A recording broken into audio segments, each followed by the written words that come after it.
Well, and just like that, we're back with another edition of Time and Sand, and there has been a lot of time and a lot of sand, and I'm very happy to have a good friend of mine in studio today, Jeff Strezoff. Jeff, thanks for joining me. Thanks for having me, Gary. Yeah, I'm excited. I've been looking forward to getting to sit and talk with you like this. yeah. So, So, give everybody a quick intro, history, bio, who you are, what wow. you do. Okay, so I am the lead pastor at Grace United Methodist Church in Mount Juliet, Tennessee, and I have been at Grace for it'll be 14 years this year Mm, in June, and so I'm hoping to get another year yet. yeah. And Yeah, we've been through a lot as a community, and I'm really proud of who we are. Personally, I have spent the last couple years, well, yeah, the last couple years doing a lot of theological reflection and things like that, Yeah. and I've become pretty involved in doing a lot of writing. And this year, I'm looking forward to having some opportunities to get out and do some speaking Yeah. outside, and yeah, so Okay. I think that's about it. Maybe we'll uncover more as we're talking. I'm sure we will. Yeah, You've written several books. I have. Okay. Yeah. Tell us about a couple of those. Okay, so actually, one's going to come out this week, and it is called. You'll catch a theme right away. This one is called the Certainty Trap. Yeah. In fact, I've got a manuscript right Yeah, here. is that the one? Yeah. Yeah. Okay, so I got it back from a friend of mine who is he is a mental health professional. Okay. Because in that book, I dive into I dive into a lot of. Did you read it yet? Have you read it? I'm 5 chapters in. Okay. And I'm loving it, by the way. It's All an right. easy read. Good. But it's impactful though. I Yeah. mean, you don't mince words. You go directly for Well, yeah. So here's my thinking. Well, okay. So real quick, some of the books, yeah. and where I said you'll catch the theme. So the Certainty Trap is right fresh in my mind because I just finished it up and submitted it for review and everything this morning. Okay. And so I had given it out to a couple of my a couple of my friends, and then a friend of mine, Brendan, who is and I think you've met him. Yeah. But he is a mental health professional. He's retired now, but I dive into some of the science behind some things, and I wanted to make sure that because I'm not a scientist, right? Right. So mine's just my own research, and I wanted to make sure that I got the science right. Hmm. And so I was waiting to hear back from him, and I heard back from him right around the new year, uh, and um, and so he was like, "No, I think it's good." And then his thing was, so my next question, Jeff, is how do we do that? How do we create those communities, Okay. right? Because the book is written in such a way that at the end of each chapter, you have like an exercise that you Yeah. can go through on your own. But when you get to the very end, there's also just some really short, like small group discussion um, suggestions. Yeah. And so the idea is somebody will read it, they'll find it meaningful, impactful. Then they'll think about maybe 8, 10 friends that they'd like to read it with, Yeah. get a copy of it, and go through it together. And so the first one that's going to come out is hardback, but then I'm going to immediately, like within just a couple weeks, do the paperback. And then shortly after that, it'll be available on Kindle. Okay. So it's going to go from like 24, $25 Yeah. to like $15 to like $5 in the matter of like a month. You know, Well, but so that was one. One that a couple others that came out not too long ago or this past year in 25 was The Gift of Uncertainty. yeah. See the theme? Yeah. And that one though is so that the Certainty Trap is written for just society. There's no mention. There's a little bit of my own faith in there, but it's not I wouldn't call it a quote unquote Christian book. That's not what it is, right? Right. Because the issue is larger than faith to Right. me. It goes beyond it goes beyond that conversation. But the gift of uncertainty. So within my own tribe, I guess the Christian tribe, Yeah. I feel like there's some issues that I want to address. Mm. And one of them is the sense of certainty that masquerades as faith. And so what I decided to do, the decision to do this started in 23, the beginning of 23. Okay. And it was on a backpacking trip, which Yeah, I that want to talk to you about also- that in a little bit. that also came out. And I think that was from community to communion. Yeah. Was the title of that book.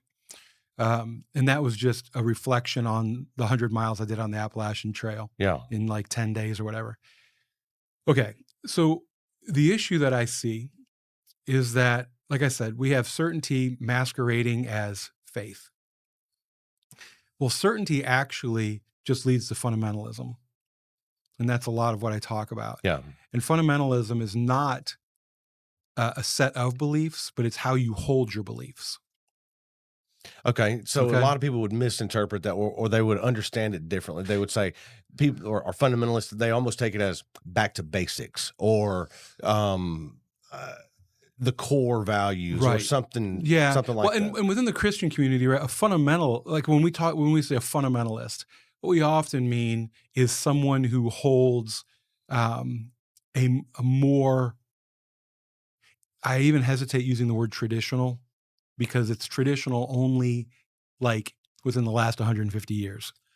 Okay. Yeah. But just for the sake of discussion, they hold a more, within the Christian community, when someone says fundamentalist, they're talking about a traditionalist, all right, as opposed to a progressive. True. What I'm saying is that traditionalists have their fundamentalists, progressives have their fundamentalists, atheists have their fundamentalists. Yeah, you're using it in a way of almost saying how strident someone is in their belief. Yes, that there is, Okay. that you have mistaken your beliefs, your opinions, your perspectives for absolute truth. And I don't think anyone can claim to know absolute truth. And so with the book, The Gift of Uncertainty, what I did, and that is written specifically for the Christian community. Okay. And so that's one of the events I'm going to be doing in February right here in Mount Juliet, and we're going to go through this topic. The other one that I mentioned, I'll get back to this here in a second. I'm kind of dancing a little bit. That's okay. I'm going to get an opportunity to go speak at the University of Cincinnati Yeah. this spring, and we're going to go over the stuff that I talk about in The Certainty Trap. Oh, great. So that'll be really exciting. Okay, so in The Gift of Uncertainty, what I talk about is right off the bat, there's a huge divide between the earliest followers of Jesus. You and I were talking about this at dinner Yeah. one night. Yeah, absolutely. And so you have James, who represents the early movement of Jesus followers based out of Jerusalem. James, the brother of Jesus. That traditionally, that's Yeah. what we say, right? And so in order to have this conversation, I also have to give up some of the nuance I want to always give things, right? Yeah. Like sometimes I'll say, well, Jesus, I even struggle sometimes at saying, well, Jesus said. I have to say, well, so-and-so wrote that Jesus said. Yeah. Okay, because we don't really know. But anyway, so what we do know is that there's a church, or there is a community in Jerusalem that seems to be led by a person named James, who tradition tells us is the brother of Jesus. Mm-hmm. Tradition also tells us that he is a person that knew the person of Jesus personally, like had met him, Right. walked with him, learned with him, and he has become the leader of this movement. Mm-hmm. It's still very embedded in Judaism. They're meeting at the temple. They're Torah observant, all the things. Jewish law. Yeah, They're still very observant They are. of Jewish law. They just claim that Jesus is the Messiah. Yeah.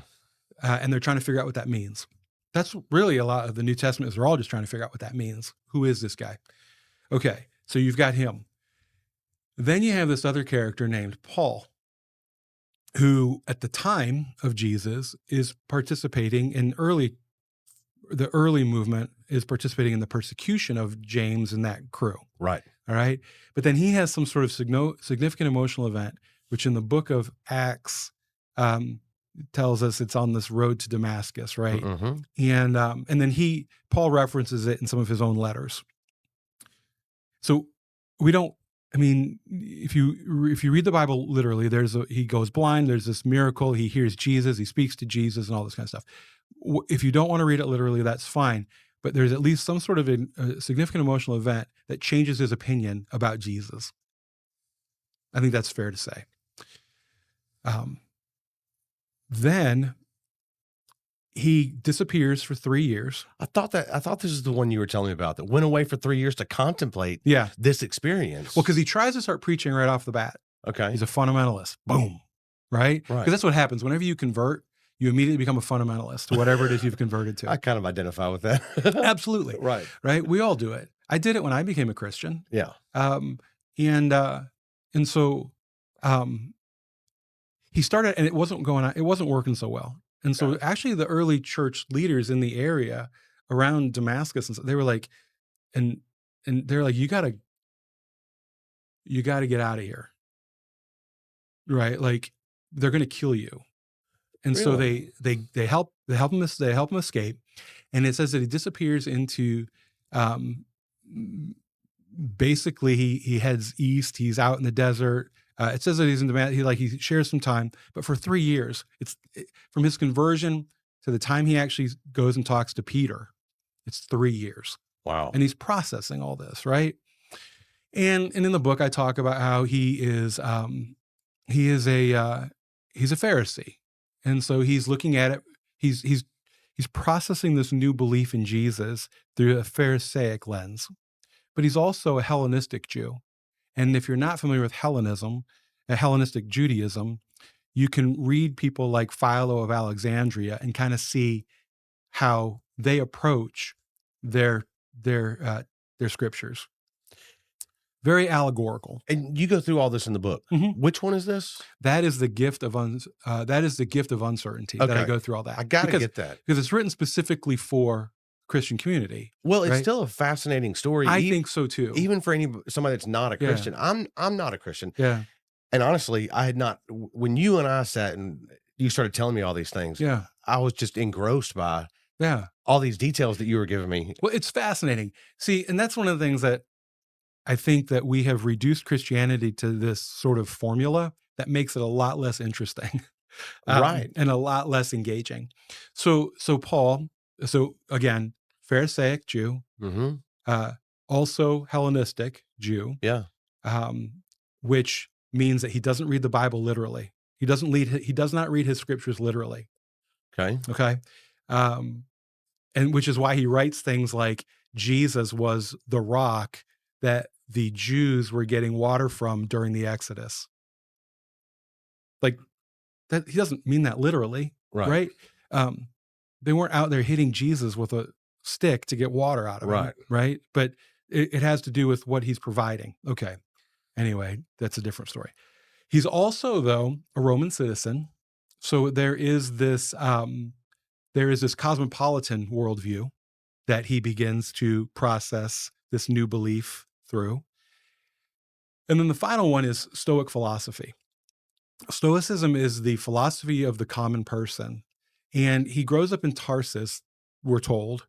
Well, Tarsus is third only to Athens and Alexandria as far as the school of philosophy at the time. It's a very academic area. Right. In fact, the governor had been the personal tutor of Caesar and had been sent by Caesar to Tarsus in order to revitalize the academia there.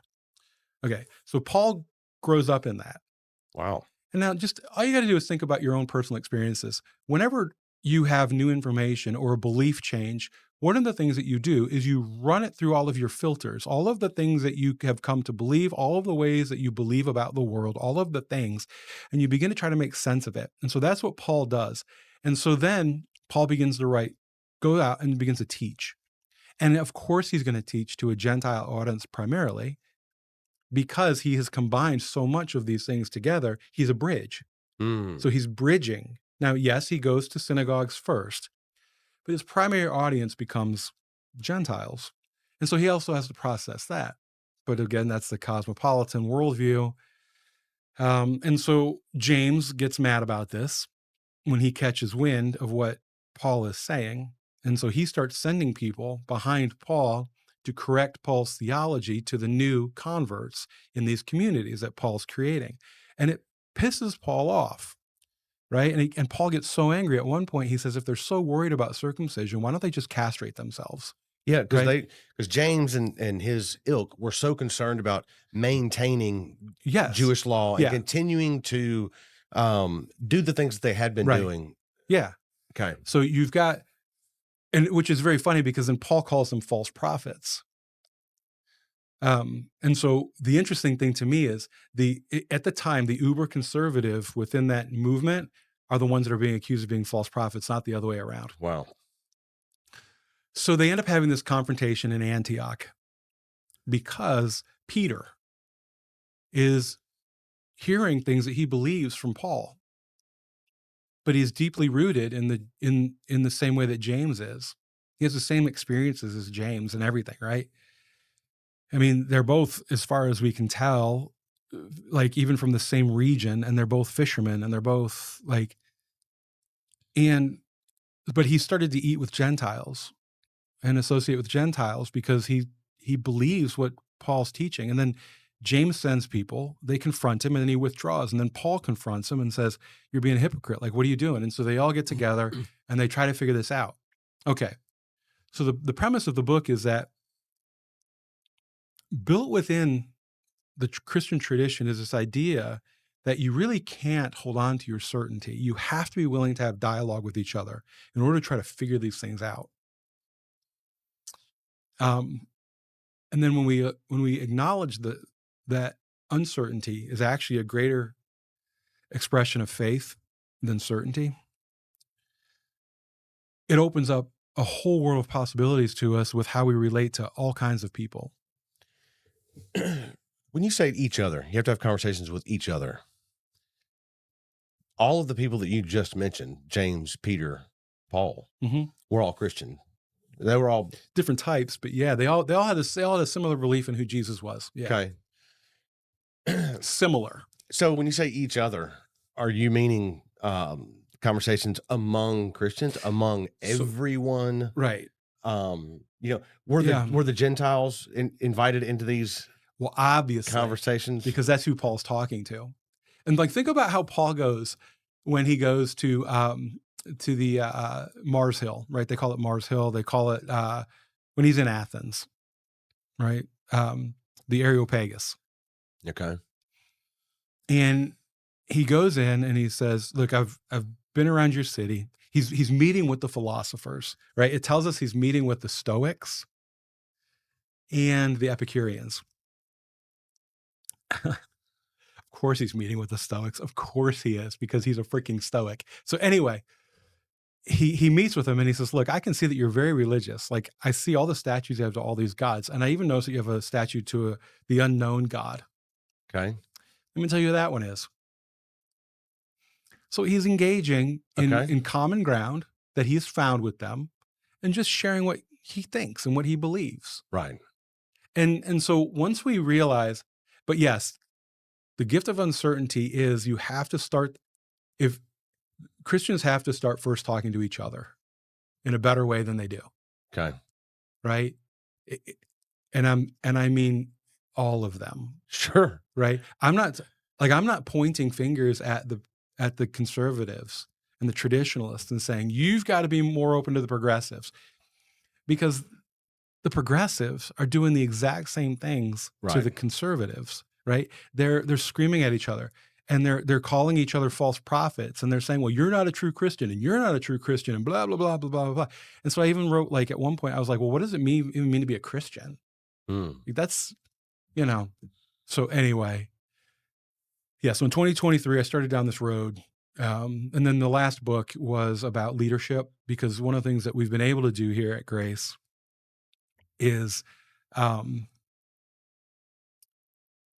transform a community. Mm. Well, You know, it's Grace United Methodist. And I know the Methodist Church has been through some yeah, changes in the last few years and they've had to have some conversations and figure out where everybody stands yeah. on things. So so that's been challenging. But you've also had some challenging times yourself where you were trying to figure things out. You mentioned a little while ago you did 100 miles on the Mhm. on the AT, as they Yeah, say, yeah, right? yep. So tell us about that. Okay. So it's all connected, right? In 2020, you live here. It was bad, like right, like the year started out, and we had the tornado that ripped through our community, Mhm. um, and then COVID hits, and that's all piled on top of, as a United Methodist pastor, all of the garbage going on in United Methodism, which the big thing, and almost since its inception, has been, can LGBTQ plus persons have experience equality in the church, right? Um, the sticking point was, should I, as a clergy person, as an ordained elder, be allowed to perform a same-sex marriage or not, Right. right? And the other point of that, the big kerfuffle was around whether or not LGBTQ plus persons should be allowed to be ordained. And so this fighting had been going on, and it just kept getting worse and worse and worse and worse and worse. Then we have a tornado, then we have COVID, and actually during that period of time, things for me calmed down a little bit, Okay. because the tornado anyway brought everybody together, Yeah. right? And it was actually this beautiful moment of like people just coming out and food trucks showing up to serve people that were out working, Oh yeah. and it was wonderful. But even in that, you could see glimpses of what jerks we can be, Mm. right? Like especially within the Christian community, like churches wanting to claim service projects as theirs, right? And it's like, good Lord, people, just help. Yeah. Yeah.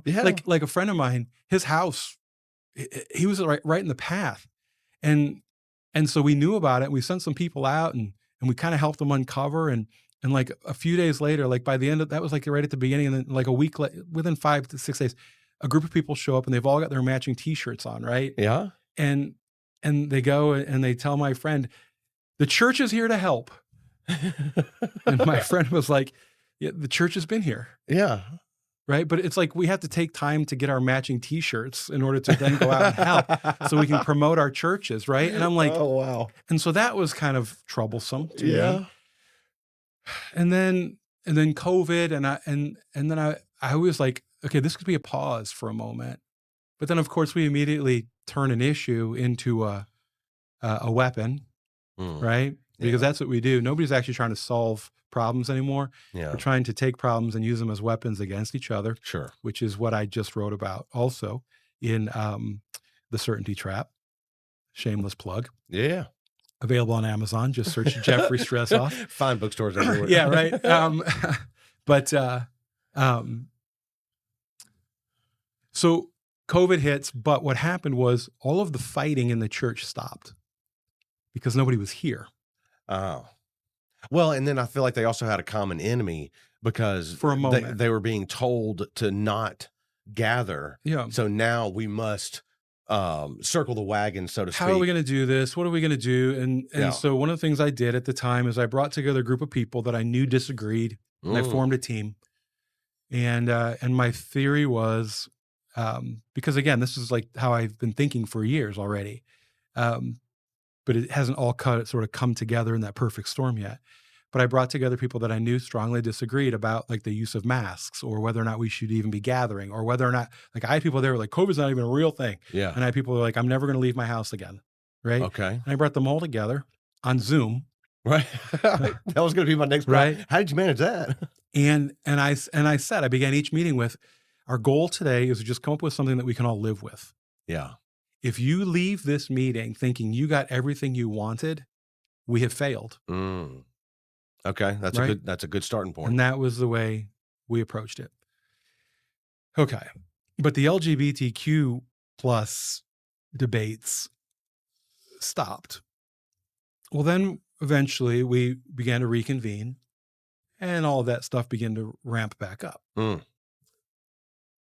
And I get to the point where, and it's so funny because just even talking about it right now, my heart's fluttering a little bit. You feel the weight again. I can. Yeah, My therapist is helping me with this. My body reacts as if I'm there again. sure. And so, like, I would get if I got a text message and it just said, "Hey, I need to talk to you. I'll be at your office on Wednesday during this period of time." Hmm. It would send me into a full blown panic attack. Right. Email, a phone call from just wanting to meet with me or wanting to, and I would get anxiety, I would get nervous. And so I began to decide, like, what am I, because your question was me personally. So I began to debate, like, what am I going to do? Do I really want to stay United Methodist minister? Do I even want to be a minister anymore? Well, that's what I was thinking. Like Yeah. it gives you that feeling. Is that because of the position that you hold and feel Yeah. like you've got to make statements to people that because they're looking for the direction, and you're supposed to be the one to help them find that direction. Yeah. And is that placing some sort of a weight on you that Well, the weight that I was feeling was I need to try to hold this thing together. a certain pressure to Yeah. wrangle it all in? I need to be able to try to keep this group together Mm. despite themselves. Okay. Right. And so I really did. And I don't want to necessarily go through all of my faith stuff, but I've been all over the board personally. Right. I've been a fundamentalist, like I already said one time. I've been an academic reductionist. Right now I get labeled progressive. I kind of think of myself, I am theologically uber progressive, socially moderate. If people actually knew how theologically progressive I was, they might get a little even more concerned than they are about me now. But So you felt all this weight. so I'm feeling all this weight, right? And I'm like, what do I want to do? Do I just want to become a barista at Starbucks, right? Or Okay. I really like these conversations, Yeah. right? And I love talking about existential topics, and that includes for me the divine, and as well as physics and neurobiology and evolutionary biology, and I love all of that Yeah. stuff. And I was like, well, I'll just start having groups in my backyard. Okay. I'll do that. But then in the back of my mind too, and this is gonna sound really shallow, but I'm like, but I got to make a living. Fair Right? enough. Yes. And so I was having a lot of conversations with, we call it a lay leader at the church. At the time it was Brad Cather. And Brad watched me go ups and downs, right? And like some days I'd be like, I'm done. I'm leaving the United Methodist Church. I also want to be very clear. I never considered leaving the United Methodist Church because I had a problem with LGBTQ plus inclusion. Sure. I'm fully on board with that. In fact, when You got a problem with the infighting. that was my problem. It Yeah. was the fighting. Why can't And we I was all like, get I along? just don't want to fight anymore. Right. Right. And then so finally in the beginning of 23, I made it public that I was going to remain a United Methodist pastor with the hopes that our discipline would eventually change to include for full inclusion of LGBTQ plus persons. I just sort of came out of the closet with it, right? People close to me already knew that about me, Mm-hmm. but I was like, this is who I am. I'm not going to leave. Now, I'm not going to make that decision for Grace United Methodist Church. They have to decide what they're going to do. Was there some fallout? Oh, the proverbial shit hit the fan. It was, people got angry. But the church leadership itself, I said, you have to make a decision. This is my decision. I'm going to stay United Methodist. You have to decide what you're going to do. And the leadership team got together after things started going sideways. Like people started really pushing hard that the church should disaffiliate and all this kind of stuff. Mm. And we had the district superintendent come in, and that got ugly, and people showed just their ugliness for it just started all coming out. People were like, "Are you okay?" And I was like, "Actually, I'm really glad it's getting aired out because I've been holding all of this in for so long. Yeah. Now it's just coming out, and it's almost like cathartic for me, Okay. right?" And in fact, at one point I got up out of this meeting and I went to, because I had to blow my nose. People came out and they thought I had left because I was so upset. And I was like, no, I just needed to blow my nose. I'm back. And so, it's tense. yeah. So the leadership team meeting had a meeting. I recused myself. Other people stayed because I don't know if they wanted to pressure the leadership team or whatever, but people came to this meeting to observe the meeting. Mm. Leadership team decided they weren't going to disaffiliate. They were going to stay United Methodist and just see how it all plays out. And immediately 30 people left the church. Okay. And then started a campaign to call to get other people to leave the church also. Started telling people things about me, calling me a liar, telling them that I'm not a Christian, that all of these things, saying ugly things about Brad. And so that all happened. And then 2 weeks later, I had already had it scheduled. I hit the Appalachian Trail. Okay. And I walked for 100+ miles and just thought about it. Okay. And came back with in a much better mind space Yeah. of stop trying to figure people out. Yeah. Don't try to make sense of other people's logic. Mm. And at the end of the day, people are going to do what people want to do. And they'll develop the logic to support what they want to do. Mm. And that's okay. And it was so funny because as I was walking, I went back and I read my journal this past year as I was writing from community to communion. And no, the other one anyway. And I wrote in there about Johnny Depp's character, Captain Jack Sparrow. Yeah. And in the first one, he gets left on an island, and the two people he's with, they're like, "How come you're not angry?" And he goes, "They did right by them." And I thought to myself, at the end of the day, people are just going to do what they believe is right by them. Yeah. And that's okay. Right. And so I had a sense of peace about me. Yeah. And I went back and I started reading more Peter Rollins again. And about that time, I came across a guy named Peter Enns. And he started giving me some language to some of the things they both did, some language to things that I had been thinking and feeling for a long time.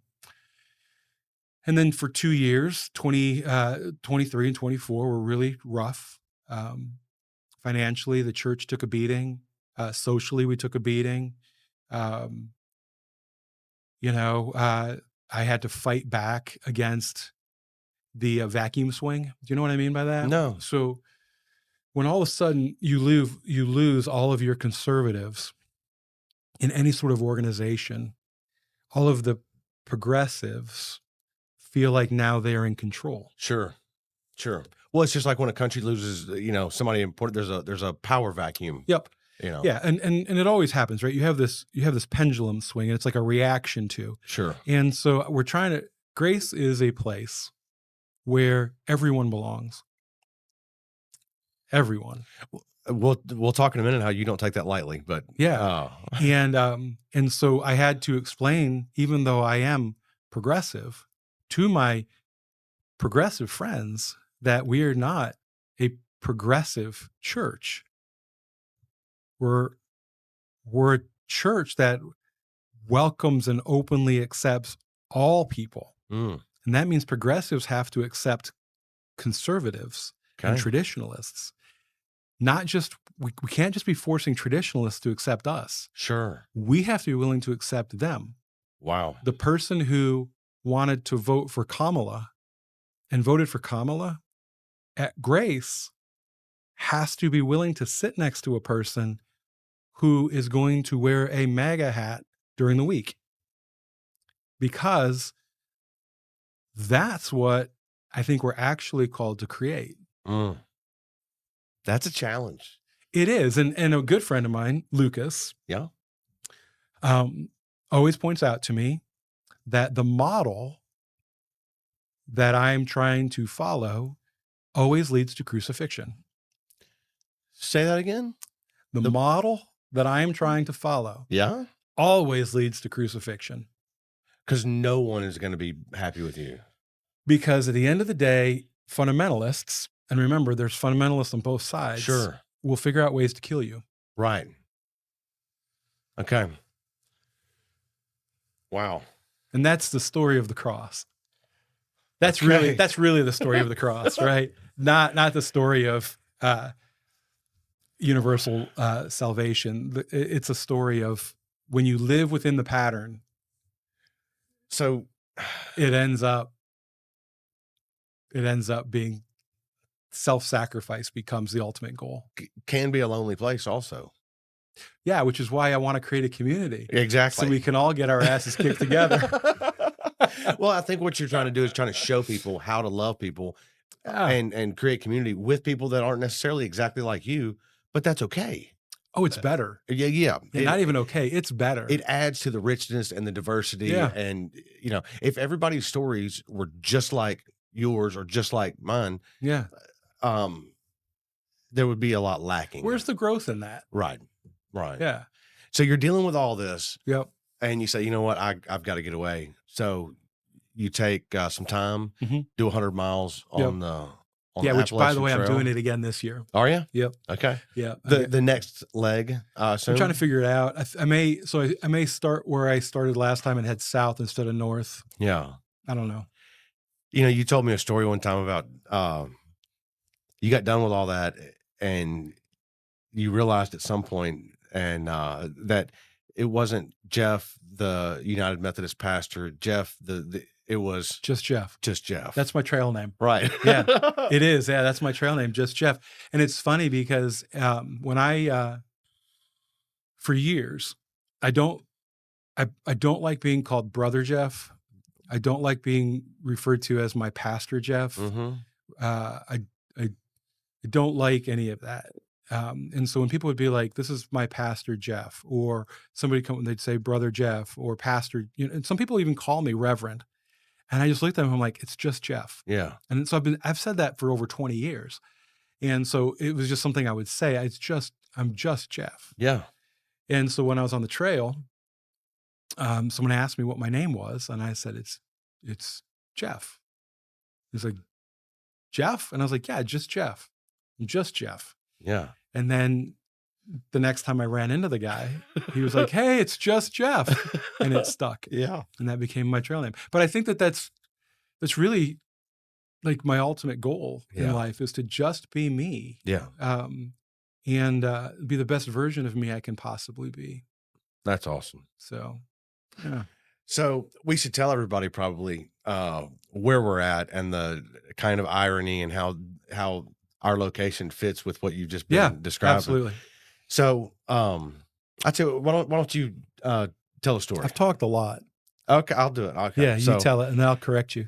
So so I'm a very outspoken atheist. You know that. And several years ago, I enjoy being in conversation with people that I disagree with.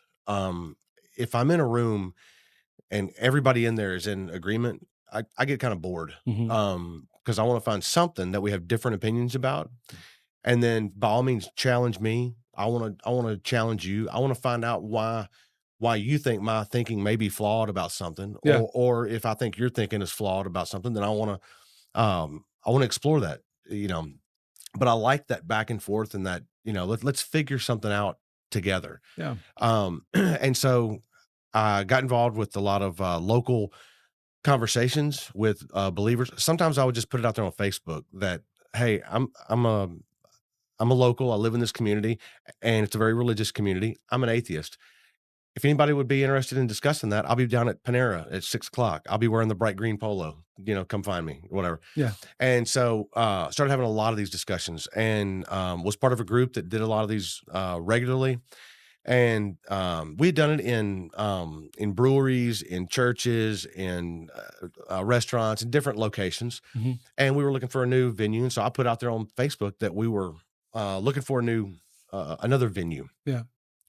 And you and Jordan reached out and said, "Hey, we'd be interested in having you here." Yeah. So we came and told you that we were part of these atheist Christian discussions, Mhm. and you said, "That's amazing. We've been trying to get something like this going for quite a while and just haven't kind of gotten traction, but you guys have got some traction. So yeah, absolutely, have him here." And that's when you and I met. And since then, we've had several events here at the church. We've had people that we both liked. We've had people that we disagreed with Yeah. pretty strongly. Yeah. But you and I have become friends along the way, and now a year later, we've met at coffee shops. You and I, your house, sometimes here, sometimes at dinner, and I just enjoy conversation with you. Yeah. So a few months ago, this my studio was in another location, and a friend of mine had let me use a room in one of his warehouses for a year and a half, rent free, and I was very appreciative of that.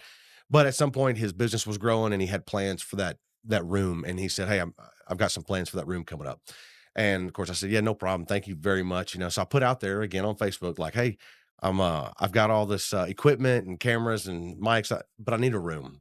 And you and Jordan again reached out and said, "We can probably help with that." And so here we are, an atheist and a Christian. Um, and you've allowed an atheist to come in here and set up a podcast studio in your church Yeah. and have a room here. Yep. And I plan on having a lot of great discussions with a variety of people here. And but I think, yeah, the fact that there's the fact that there's a non-believer who has you've allowed to set up shop in your facility, Yeah. so to speak, and by all means come in and have conversations, that kind of stuff speaks to the exact thing that you've been trying to do all this time, Yeah. you know? Yeah. So, yeah, I think it's symbolic Yeah. in a way. Well, grace is about figuring out how do we spread kindness. Mm, You know, the Christian church, the United Methodist Church in particular, talks a lot about making disciples for the transformation, making disciples of Jesus Christ for the transformation of the world. That's like the official mission statement okay. of the United Methodist Church. And you know me well enough now to know that you can't just say something without me having to really, really think about all of the words that you're using, Right. right? And so, in fact, I wrote all about like, what does that actually mean? And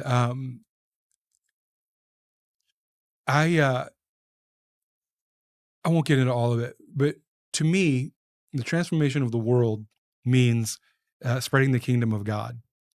But spreading the kingdom of God does not mean changing the way everyone believes. It has more to do with the way that we live and interact and treat one another in this world that we live in.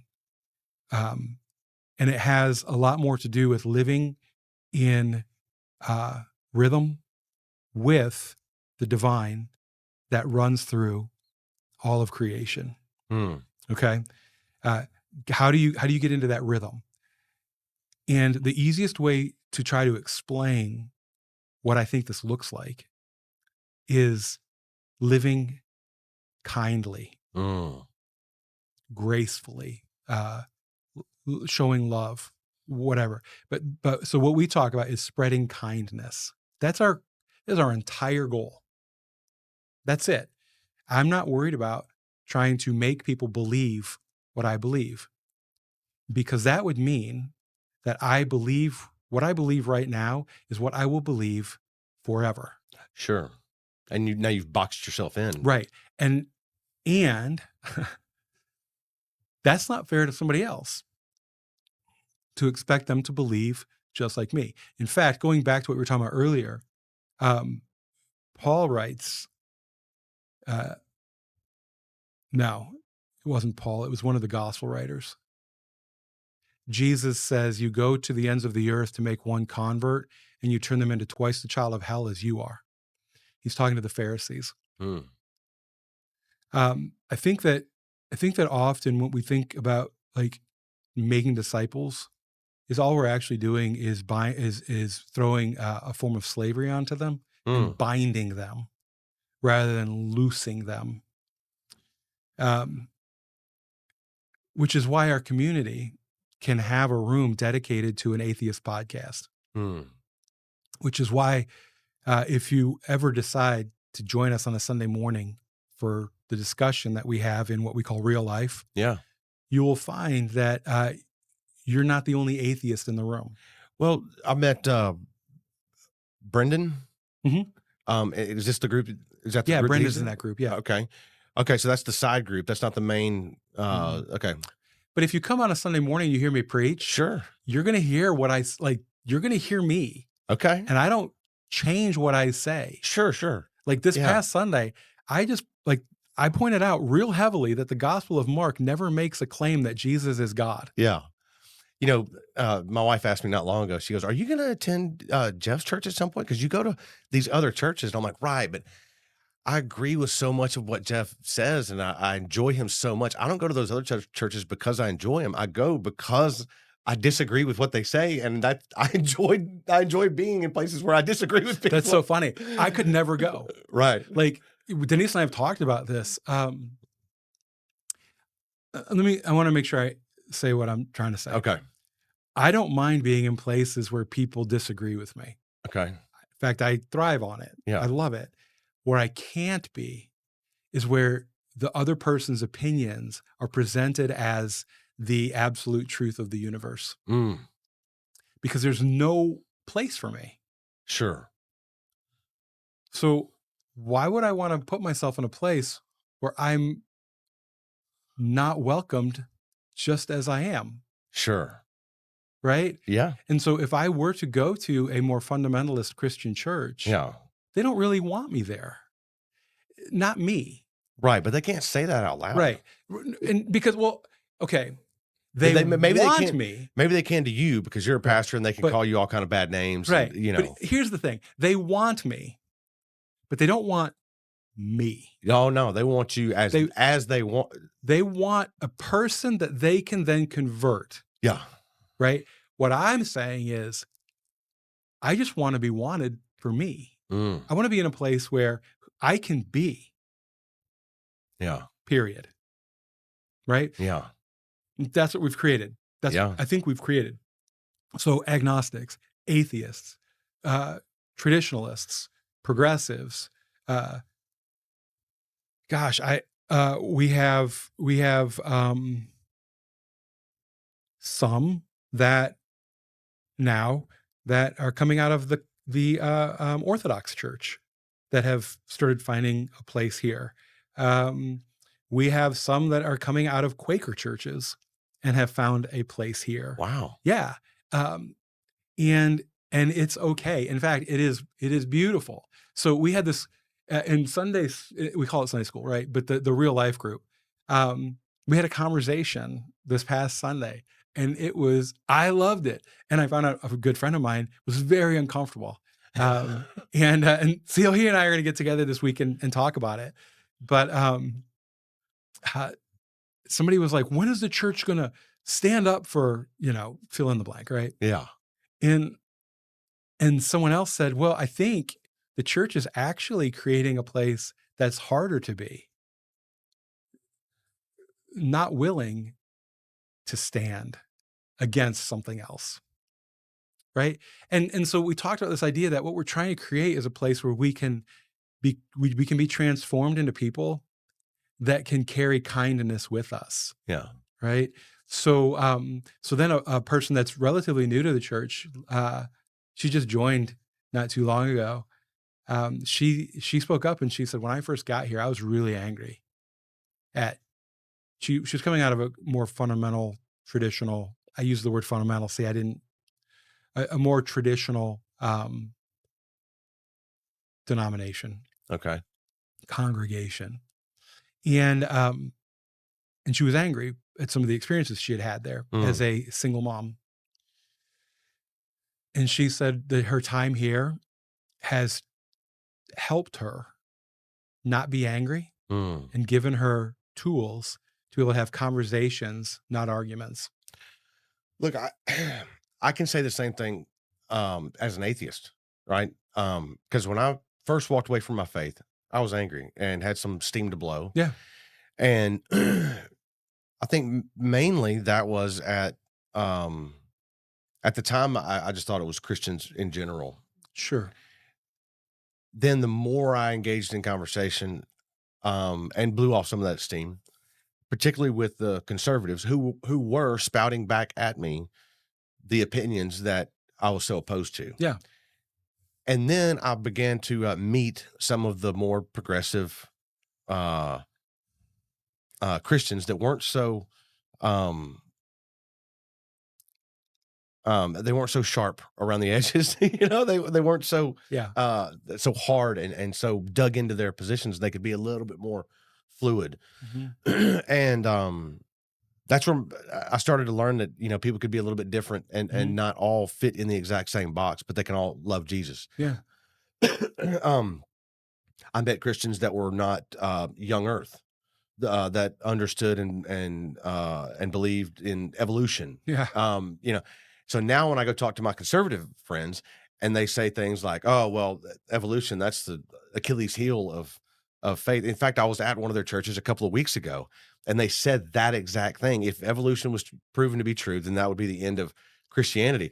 What a weak faith. And I said there in their Sunday school class, here I am in their Sunday school class defending their anyway, I said to them, I said, "I don't think you should place that limitation on yourself." I mean, I know Christians that understand that our earth isn't young, that Yeah. it's old, that we're evolved, and they still love Jesus. Now, how that all works, I'm not sure. You would have to ask them, but you can hold both of those. I was thinking about that, right?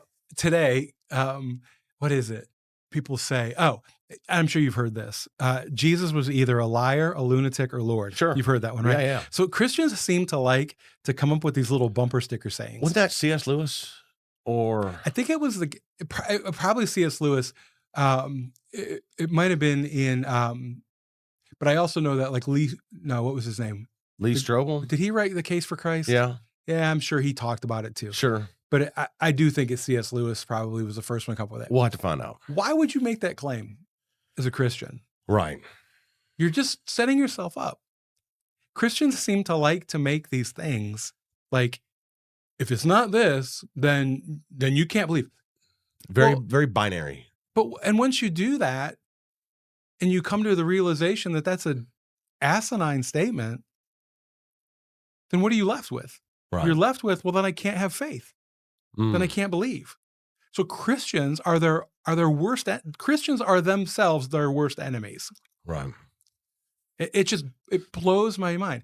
Like, and because I've heard it too, like at the Conversation Coalition, when a guy said, well, if the 6-day creation story in Genesis isn't historically accurate, isn't true, then none of it is true.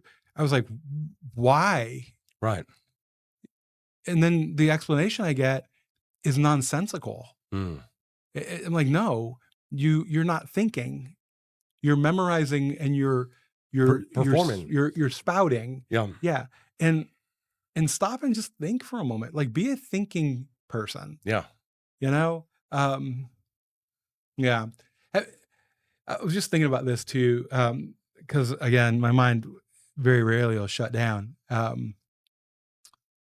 you ever heard of a guy named Justin Martyr? The name sounds familiar. Okay, so Justin Martyr was a Palestinian Christian back in, let's say, around 150 CE. Mm. Okay, he developed this idea, this Greek word called spermatikos. Okay, and what that means is that the Christ is in all cultures. Okay. Okay. And that Jesus is not uniquely the Christ. It's just the fullest expression of it, of the Christ. And he has this, and I'm not going to go into it, but he has this whole developed argument about how Socrates is a Christian, even though Socrates is around what, 3 something BCE, right? So like say 300 years before Okay. Jesus ever walks on the earth. And he talks about this idea of aligning with reality, about aligning with what the Stoics called the logos, Okay. right?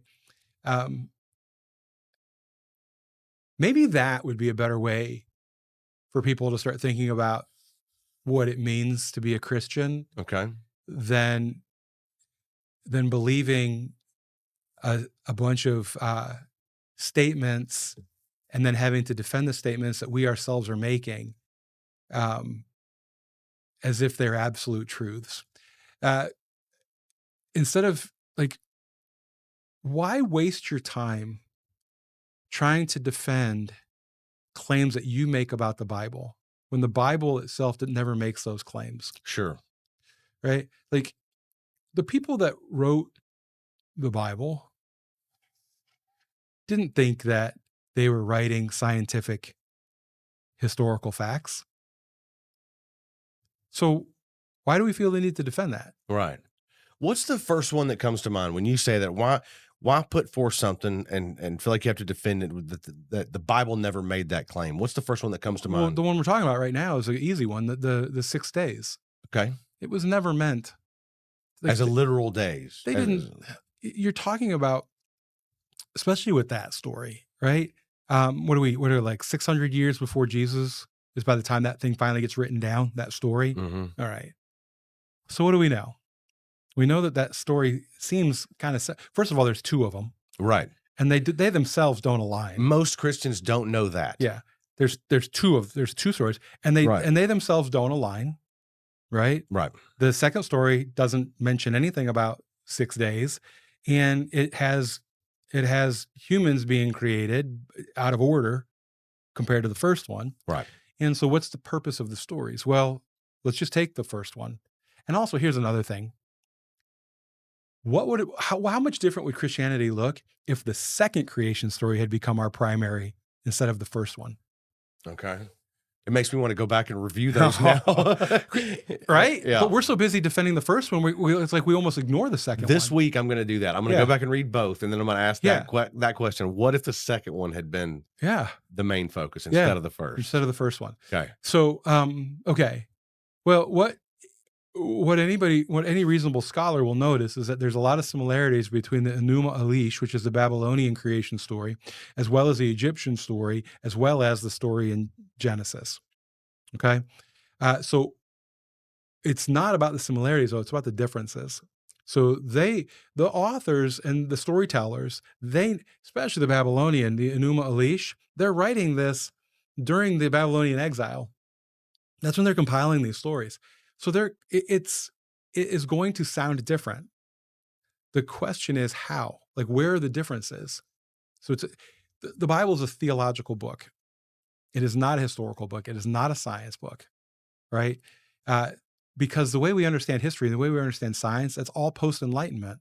These are pre-Enlightenment people. Mm. Like the idea of being able to have empirical evidence, that's not even a concept prior to the Enlightenment. Yeah. There's no such thing, right? They have like built in beliefs about reality. And so they're going to be talking about things in a way that we need to, like if we really want to appreciate the Bible, we need to spend a little bit of time getting to know who these authors were. Right. And value it for what it is. Because for me, so another thing that it's in manuscript right now. Is the Bible I Thought I Knew. Mm. If it's a theological book, you see evolution of understanding, or the development of understanding, if that's an easier word for people to take, of things like God, of Jesus. Jesus isn't initially, right off the bat, considered to be divine. I would argue, trying to decide if I would argue this or not. right now, today, sitting here talking to Yep. you, I would argue that you really are hard pressed to see within the Bible the authors making a claim, an overt claim that Jesus is God. That's a theology that develops over time. Mark never makes the claim. Matthew never makes the claim. Luke makes the claim that he is the Christ. John makes the claim that he is the Logos. Okay. Now, that's the Is that closest we get. is that the terminology you used? Yeah. Okay. Yeah. The word that the English word we translate as when we say, okay, in the beginning was the word was with God, and the word was God. Okay. That what we're saying as word is actually Logos. So in the beginning was the Logos. The Logos was with God. The Logos was God. The Logos was with God at creation in the beginning. Okay. Okay. Now, what John does is really poetic beauty because he starts interchangeably using a masculine pronoun for Logos Mm-hmm. and then begins to interchange Jesus with Logos. But the initial claim is that Logos is a Stoic philosophy term.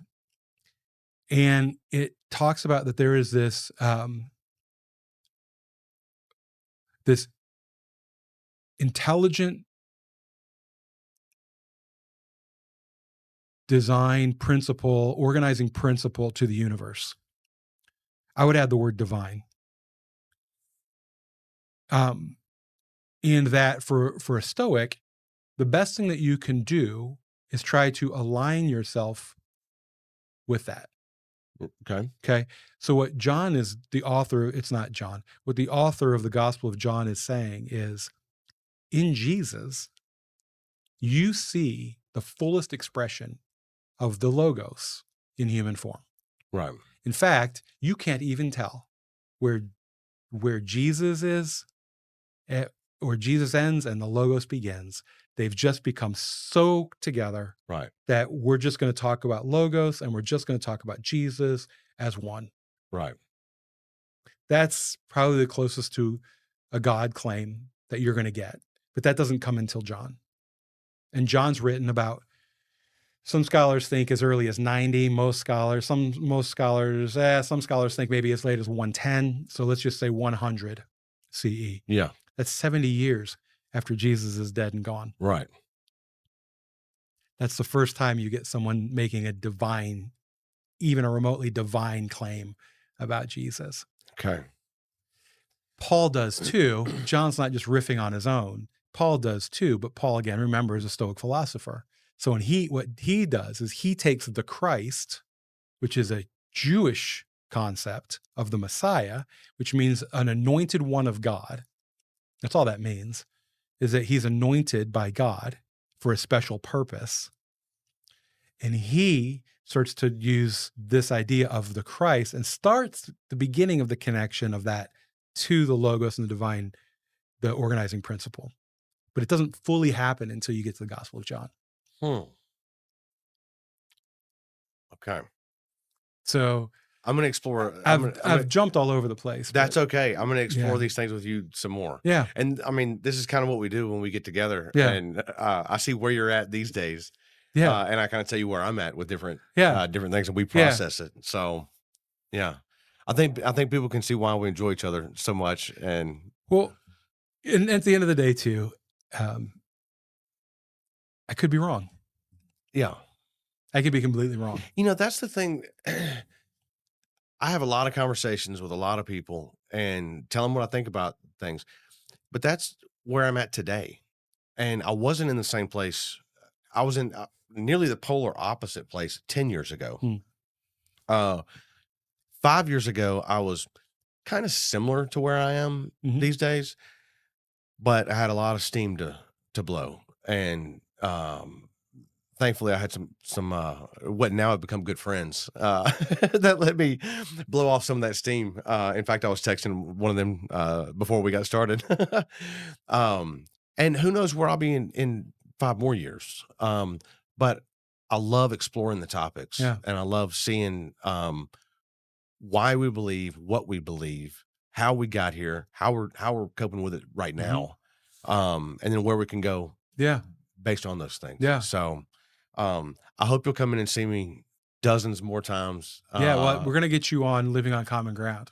Okay. Yeah. Lucas and I are planning on having a meeting the next couple of weeks and trying to lay out a couple months of episodes. Okay. So, Yeah. yeah. Well, I'll be happy to come on and tell you some of my story Yeah. and you know, spend some time with Lucas and Yeah. you know. It'll be great. I'll be the minority in the room. Oh yeah, that's right. Because Lucas is an another atheist atheist too. buddy. Yeah. So, Okay. yeah. Well, good. We'll have to do it, Yeah. man. it'll be Thanks for good. coming in. Thanks for having me. All right, I buddy. greatly appreciate We'll it. do it again. Yeah.